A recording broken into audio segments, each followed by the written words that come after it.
wanted to go over the directions for making your own volcano. You have the set of directions that are in your baggie. So you need to get all of your things ready. You need to get your plate out and your cup that's in your baggie. You also need to get 1 cup of flour. You need to get ½ cup of salt. That's a lot of salt, but you need that much salt because this is called salt dough. And you need a 1/3 cup of warm water. Warm water helps the things mix together. Now on your directions it says to mix your salt and your flour together. So you can do that if you want. You can pour those in your baggie if you want and mix them up. But I'm not going to do that. I'm actually going to just put them in this bowl. I've got a bowl out of my cabinet. I'm just using a regular bowl.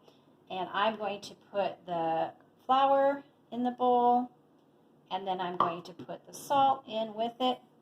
And then I'm going to use, instead of my hand, I'm going to use a spatula. You can use a big spoon or a spatula. I'm going to use the spatula while it's dry and just mix it together really well, the salt and the flour. After you have your salt and your flour all mixed up, then you can add your 1/3 cup of warm water. You can add it all at the same time. And then I like a spatula because it will scrape the edges. It's important to keep scraping the edges while you're doing this. So you're just going to scrape around and around. And you're going to keep going until all the dry stuff is wet. And this takes a while. This might take you about a minute or two. You want to keep scraping, scrape the edges, get all the wet stuff off the edges and put it in the middle. After you have it mostly mixed, then you are going to want to use your hands for the very last part because you're going to want to kind of squeeze it together.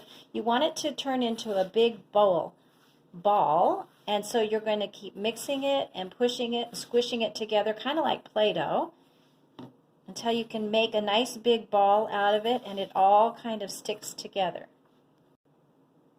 Now my dough, I've got a nice ball here, but I still have a lot of dry stuff in the bottom, so I got just a teeny bit more water. You want to be really careful. You don't want to add too much more water, but I'm adding just a teeny bit more water so that I can get the rest of the dough wet at the bottom, and then I can add it to my ball of dough. Parents, if you've ever made salt dough, this is all it is salt dough. So you just need to make it kind of like, almost like bread dough. But you want it to be soft and you want it to be flexible so that you can roll it out. So you want to make sure that you get it soft enough that it'll roll out well. Okay, next you're going to get some saran wrap and pull out a nice piece of saran wrap to put on your table so that your salt dough doesn't stick to it. I'm going to put just a little bit of flour on top of the saran wrap so that the salt dough doesn't stick to the saran wrap. And then you're going to put your ball on there, and next comes the part where you're trying to make it into kind of a trapezoid shape. It does not have to be perfect, but it's kind of, you want it wider at the bottom because the wide part is going to go around the wide part of your cup. So you want it to be wider at the bottom, and you want it to be pretty flat. If you want to use a rolling pin, you can to make it extra flat. I thought I'd get mine out and give it a try. Now you want to have it needs to be wide enough through here that it's going to cover from the bottom of your cup up to the top of the plastic cup. So mine's just about wide enough, and it needs to be long enough so that you're going to be able to wrap it all the way around the cup. Now since I'm using the saran wrap will actually help me to pick up the dough. So you can pull the saran wrap over this side of the cup and then kind of hold on to it, and then you can grab the saran wrap on this side, pull it up and pull it over, and then you're going to have your dough on your cup. You're going to need to kind of pull it together a little bit and smash it down. I don't have enough dough down here, so I'm going to have to kind of pull it over and fill in the blanks. It's wanting to crack on me, but that's okay. Okay. And you want to pull it up over the top of the plastic cup.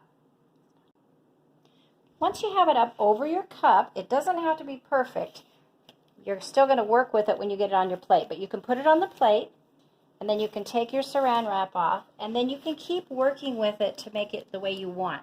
So I have too much on the top. I'm going to pull some of it off because I'm going to use it in other places on my volcano.